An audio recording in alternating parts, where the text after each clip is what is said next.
Here was me sitting here happily doing my housework. As you can see, washing machine going in the background, the hoovers out in the hallway, so it was like busying myself. Going to my computer to check my messages, because obviously I do get an inordinate amount of messages, and certain links have been sent to me. Now, some things that you see, I want to try and keep this real short but sweet. Some things that you see and you think, have I just read what I think I've just read? Is that real? So, I'm going to just share with you what I've just been given, because I know not everybody reads what they share, and I know that they don't, which frustrates me beyond belief. However, here we have it. This is the Independent. Gynecologists say mild forms of FGM should be tolerated in some instances. Authors argue after 30 years of education on FGM, there has been no positive effect on the amount of females affected.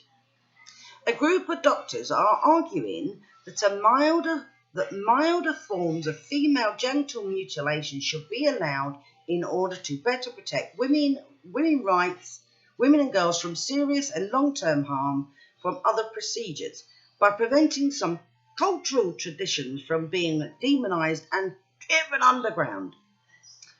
Now, I'm not going to read the rest of it. It's out on my Facebook, and I've put it out on Twitter. Go and find it. It's in the Independent. Now, so gynecologists think that we should make allowances. We should make allowances for cultural differences. How about this for a cultural difference? It's not the culture of this country. It's not the culture of America.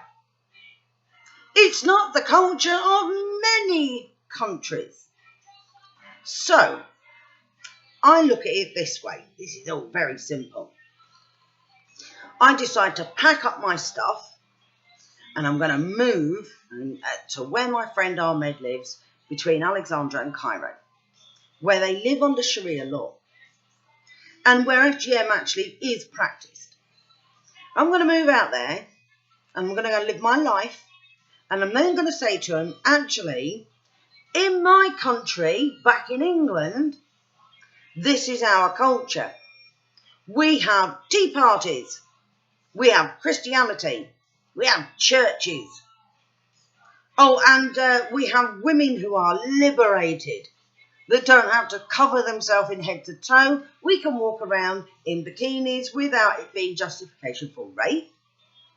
And also our private genitalia gets left intact. Now, this is the way my culture in a different country that I've come from, but I've moved into yours. This is my culture. You now will adapt your culture to suit me. Do you think they're going to allow that? Let me think for a minute. The answer to that will be a resounding no. No, you live and you've come to England. Do your research before you come here. Check out our history, our culture, and our way of life, and ask yourself, can you adapt to the culture of this country? Can you adapt to the culture of England and the United Kingdom, Scotland, Wales and Northern Ireland? Can you adapt to that culture? If the answer is no, don't come. We don't want you. You won't be welcome. As for allowing a mild form of female genital mutilation, now what they will say is that their argument is it's no different to a woman who pays to have a designer vagina, because women pay for that. Let me tell you the difference, shall I? A little child, doesn't choose it. It's not her personal private choice. It is forced upon her.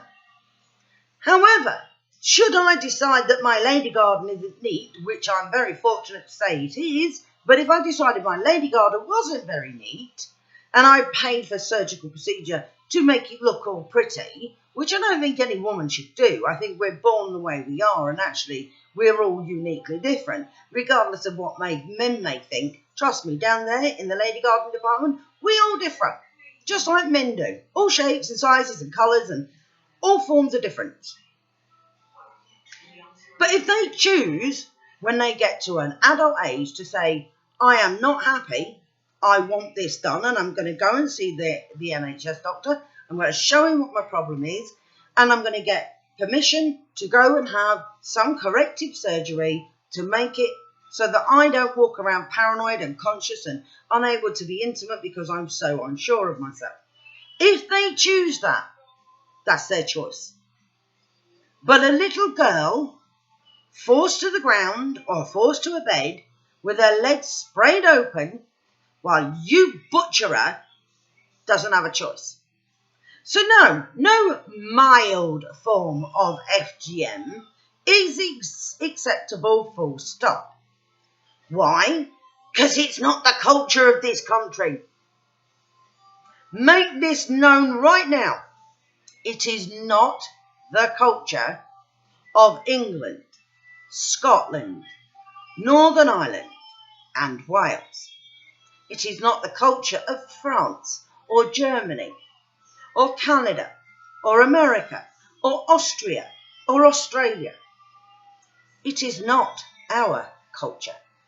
We do not have to accept little girls being mutilated, even if you decide it's being done by a professional who will charge money and now make money on butchering little girls. Not acceptable, not on, rant over.